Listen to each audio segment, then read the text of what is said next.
kita ini mewakili perasaan laki-laki yang jarang mengeluarkan air mata. Makanya perempuan itu lebih mudah menangis, lebih mudah merasa sakit, karena memang persediaan air matanya banyak di pipi, ya kan? Nah, bagaimana tapi kalau seandainya ada di dalam bagian diri kita ini mengekspresikannya terlalu berlebih, yang tidak sesuai dengan anjurannya Allah. Misalnya ya marah-marah, lempar piring. Ada loh orang yang kalau nggak merusak barang itu dia belum puas, ya. Jadi harus dia merusak sesuatu untuk mengekspresikan sabarnya itu. Setelah itu baru dia sabar. Ada yang seperti itu. Makanya kan ada kan terapi ngelemparin apa itu namanya. Dulu tuh ada kan ngelemparin apa gitu. Pokoknya menghancurkan sesuatu itu karena dia untuk mengekspresikan sabar. Ada juga yang berteriak, naik ke gunung, lari ke lautan, berteriak untuk melegakan perasaan sabarnya itu. Ada yang seperti itu. Ada yang introvert, diem aja, ya, diem aja nggak bisa mengeluarkan. Nah, ketika diemnya itu diarahkan ke wiritan, ke zikiran, itu insya Allah dapat petunjuk, teman-teman. Tapi kalau diemnya itu udah di pojokan, ngelamun, ya, udah pasti kesurupan itu. Kesurupan itu bukan berarti jinnya juga masuk di dalam, ya. Kesurupan itu kalau menurut kacamata saya bisa diartikan bisikannya jin ini udah berhasil mengelabuhi kita. Jadi kita dibisikin, jin itu sukanya bisik-bisik toh. Udah kamu marah aja, kamu nggak usah minta maaf, kamu nggak usah memaafkan dia.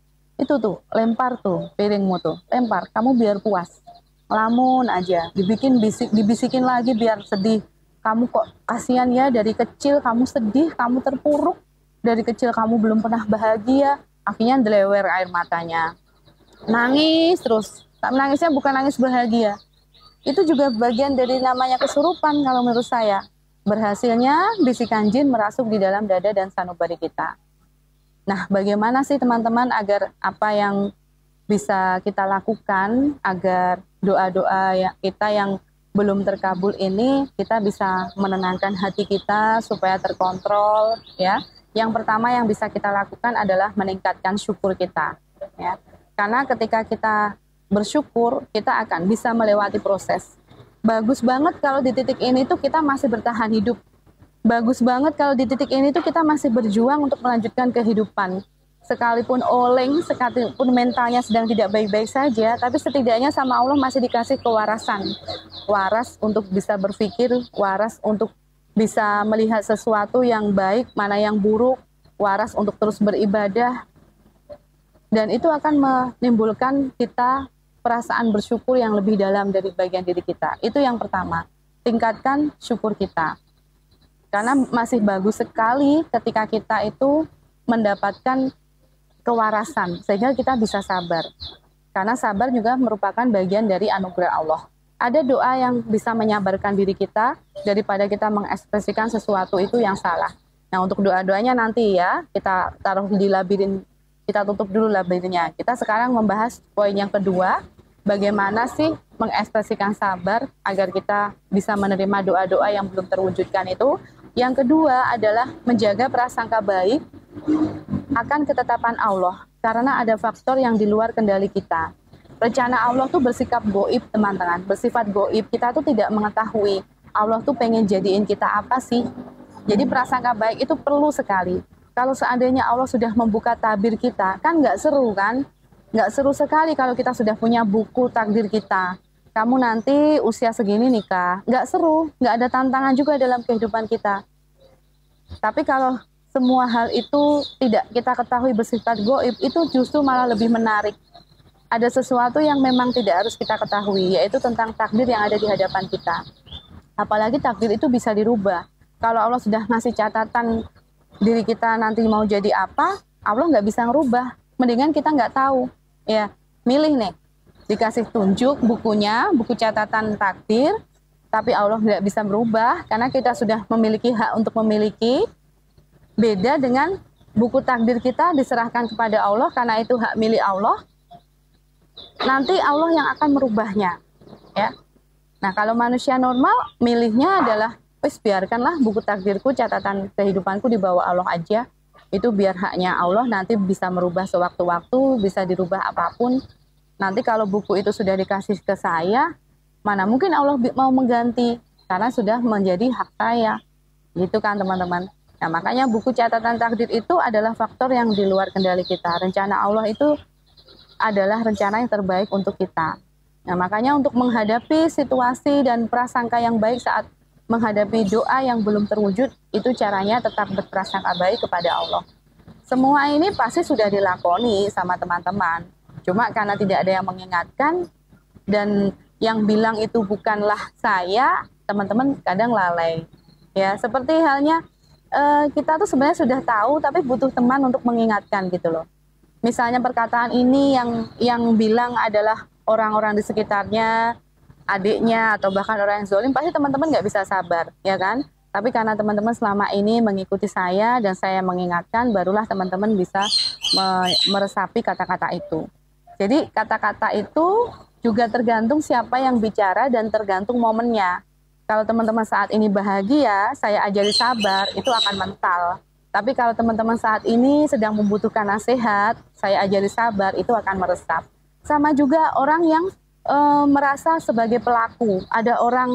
Ada polisi datang, dia merasa menjadi maling. Padahal polisi itu ke situ cuma lewat saja. Ya, orang yang hatinya tidak baik-baik saja, orang yang hatinya sakit, kalau ada orang yang menasihati, hatinya pun juga akan teracuni. Wah, itu nyindir saya itu, nyindir saya. Nah, kadang tuh saya juga bingung teman-teman menjaga, memfilter. Apa yang saya sampaikan di live tuh benar-benar saya filter sekali. Saya tidak berniat untuk menyindir siapapun, ternyata ada yang kesindir, tersinggung, marah, sampai marah ya. Padahal saya juga nggak tahu masalahnya dia tuh apa dengan saya. Tapi dia malah menuduh temannya lain, oh kamu cerita ke Neng ya, kamu ngadu ke Neng ya. Bahkan sampai temannya itu sumpah-sumpah demi Allah, saya nggak cerita apa-apa sama Neng. Begini ya teman-teman, saya diamanahkan di sini, di majelis ini sebagai seorang founder, sebagai seorang yang dianggap teman-teman sebagai guru ya. Di situ semua pelajaran, nasihat yang saya ambil kan dari Al-Quran. Dan di Al-Quran itu semuanya kisah-kisah di nenek moyang kita dulu itu sudah ada. Ya, ketika saya berbicara, berarti saya mengambil pedoman dari Al-Quran. Kisah-kisah yang dulu itu sudah tercipta, sebelum ada kita, itu sudah ada cerita seperti itu. Kalau saya mengambil contoh dari Al-Quran, dari kisah-kisah sahabat, ya berarti memang saya sedang ingin menasihati teman-teman. Saya ingin mengambil hikmah dari apa yang sudah saya baca, ingin membagikan ilmu dari semua ilmu yang sedikit yang saya punya ini. Nah, tapi kalau ada orang yang merasa tersindir, orang yang merasa sakit hati, nah kita tahu berarti hatinya sedang, memang dia pelakunya kan, memang hatinya sedang sakit berarti kan. Jadi yang salah siapa? Ya, jadi mohon maaf kalau misalnya ada kata-kata saya yang, loh ini kok deep banget nih sama saya, wah Neng nyindir saya nih, ya udah aku marah aja sama Neng. Nah itu nggak masuk akal teman-teman. Saya diperintahkan di sini sama Allah untuk mengingatkan teman-teman semuanya, untuk alarm teman-teman semuanya. Ya, seperti halnya ketika kita melihat waktu lah ya. Tanya tuh ke teman kita, jam berapa sih? Jam 7. Nggak yakin tuh, jam 7-nya tuh jam 7 berapa. Meskipun temen yang ngomong jam berapa pun nggak percaya kita. Kalau nggak ngelihat jam HP sendiri atau jam tangan sendiri. Padahal juga udah pegang jam sendiri, tapi kita pengen nanya ke temen jam berapa sih? Jam 7. Nggak percaya, melihatlah HP sendiri. Oh, baru jam 6.59 udah jam 7 gitu. Jadi semua hal yang kita percayai akan bisa kita dengarkan. Tapi ketika kita tidak ada rasa percaya, mau ngomong apapun orang lain, kita akan tidak suka. Seperti halnya ini, saya mengingatkan teman-teman kesabaran. Sebelumnya teman-teman sudah belajar mungkin di majelis lain ya kan? Sudah belajar di artikel-artikel yang lain. Tapi kebetulan hari ini kita lagi bahas nih tentang kesabaran. Wah, deep banget nih Neng Ina. Ya udah saya resapi, saya gunakan, ini perlu banget nih saya menggunakan ini. Begitu. Karena teman-teman sudah cinta sama saya, apapun yang saya sampaikan akan didengar. Orang yang tidak mencintai saya pasti akan merasa kesindir. Gitu ya teman-teman ya. Saya ulangi lagi, apa yang bisa kita lakukan saat doa belum terkabul? Yang pertama adalah tingkatkan syukur. Karena ketika kita bersyukur, kita akan terus bisa dalam setiap titik ke titik melanjutkan kehidupan kita. Meskipun mental kita oleng, ya, yang penting kita tetap diberikan kewarasan dan juga iman. Hidayah kita nggak dicabut. Biarkanlah manusia kecewa sama kita. Yang penting Allah tidak kecewa sama kita, ya. Maka kita tetap bersyukur, jangan sampai kufur. Kalau kufur nanti Allah kecewa sama kita. Yang kedua adalah menjaga prasangka baik akan ketetapan Allah. Karena ada faktor yang di luar kendali kita. Al-Baqarah ayat 216. Boleh jadi engkau menyukai sesuatu, namun itu bukan terbaik untukmu bagi Allah. Boleh jadi engkau tidak menyukai sesuatu, namun ternyata bagi Allah adalah hal yang terbaik. Makanya terciptalah doa di Wirid Al-Latif halaman 8. Masya Allahu kana wa malam yasyalakun wala khawla wala quwata illa billahil aliyul adim. Yang dikehendaki Allah akan terjadi, kun fayakun. Yang tidak dikehendaki Allah tidak akan terjadi. Maka ya Allah, condongkan hati kami kepada sesuatu yang Kau perkenankan untuk kami. Maka ya Allah, pilihkanlah hati kami kepada sesuatu yang memang Engkau takdirkan untuk kami. Jika sesuatu itu tidak Engkau takdirkan kepada kami ya Allah, jangan Engkau jadikan hati ini menginginkannya. Aman hati kita akhirnya. Kalau tidak, doa belum terwujud, akhirnya nggak sakit hati, teman-teman. Masya Allah kana wa malam yasalakum ya wala haula wala quwata illa billahil aliyul adim. Doa itu dipegang terus ya, teman-teman. Selain Allahumma anta rabbi sayyidul istighfar, teman-teman setiap hari habis sholat, bingung nih mau baca apa, ya kan? Baca itu. Allahumma anta rabbi la ilaha illa anta waqatu wa anta rabbul arsyil adim. Masya Allah kana wa malam yasalam yakun wala haula wala quwata illa billahil aliyul adim. Jadi kun fayakunnya Allah itu akan terjadi ketika dikehendaki, dan ketika itu tidak dikun fayakunkan sama Allah, hati kita tidak akan menggandrungi, hati kita tidak akan mencintai, hati kita tidak akan mengagumi, hati kita tidak akan condong kepada sesuatu itu. Nggak terjadi ya, ya udahlah, nggak apa-apa. Memang bukan untuk saya, memang bukan dijodohkan dengan saya, memang tidak ditakdirkan dengan saya, ya udahlah, kita akan tetap baik-baik saja. Begitu teman-teman ya. Jadi Al-Baqarah 216 itu ada hubungan adik kakak sama Wirid Al-Latif halaman 8 tersebut. Ada hubungannya. Ketika kita meminta sesuatu ya, berarti ini sudah dibolehkan sama Allah. Hati kita akan dicondongkan kepada sesuatu yang dicintai oleh Allah. Yang diizinkan oleh Allah, kita akan mencintainya juga. Nah, tadi doa-doa kesabaran ini apa saja ya? Ada 4 teman-teman doa kesabaran. Yang pertama adalah doanya Nabi Ayub Al-Anbiya ayat 83. Ini masani duru wa anta arhamur rahimin. Ya, ini bisa dibaca teman-teman pas lagi habis sholat, atau dibaca teman-teman pas saat lagi nggak sabar. Ya, pas lagi pegel banget bisa dibaca sambil dipegang dadanya. Ilaruhi wajah jadi nama kita ya. Ya Allah sabarkan, ya Allah kuatkan, ya Allah ditambahi. Ini masani duru wa anta arhamur rahimin. Al-Fatihah. Nanti akan sabar. Ya, yang kedua teman-teman, doa kesabaran adalah Al-Baqarah ayat 250. Ya, doa ini adalah doa dari dikutip saat perang antara tentara Talut dan juga tentara Jalut. Tentara Talut tuh waktu itu anggotanya perang berapa? Tahu nggak teman-teman? 313 ya. Makanya saya tuh cinta banget sama angka 313 tuh, cinta banget saya. Nomor handphone saya aja belakangnya 313 ya. Saya kalau milih apa-apa tuh mesti 313 gitu. Karena itu adalah jumlahnya tentara Talut yang dimana dia perang dengan tentara Jalut dari Bani Israel ya, yang berjumlah tuh ribuan. Lebih dari 7.000. Namun di situ perangnya itu menang ya, antara tentara Talut dan Jalut itu. Talut tuh jadi pemenangnya, padahal cuma 313 ya. Iya teman-teman yang punya kendaraan 313 ya, itu jumlahnya. Karena kenapa Talut menang? Setiap manusia dibekali malaikat itu ya. Ada malaikat yang ternyata lebih ribuan daripada Bani Israel gitu teman-teman. Kita kembali lagi.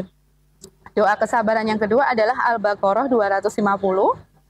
Robbana Afrik alaina sobron wasabit aqdamana wansuna alal qaumil kafirin. Atau bisa kita pendek saja, Robbana Afrik alaina sobron, Robbana Afrik alaina sobron. Ini dadanya dipukul-pukul.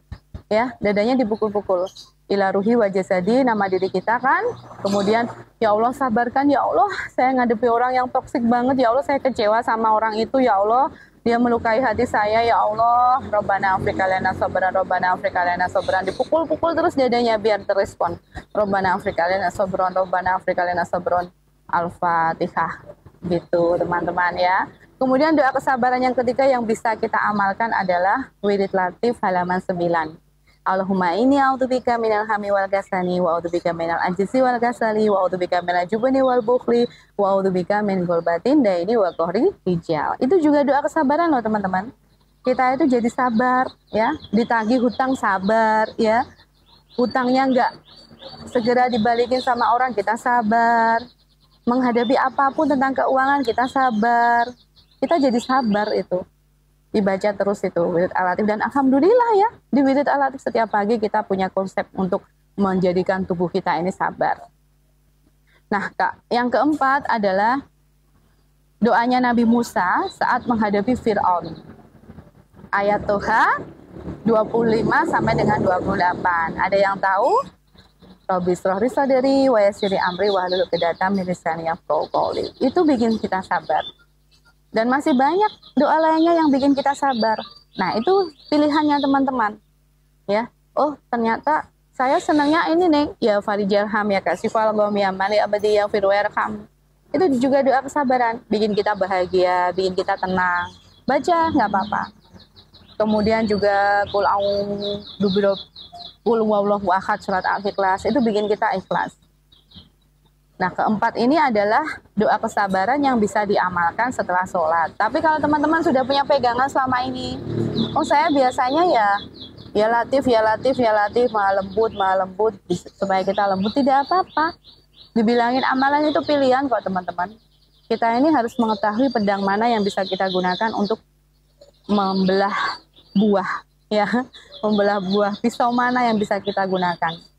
Nah, kita merasa, oh pisau yang ini tajam nih, enak nih pakai, ya udah gunakan pisau itu ya. Oh yang pisau yang satunya ini meskipun besar, banyak, panjang ya, tapi tidak bisa nih digunakan untuk mengupas gitu.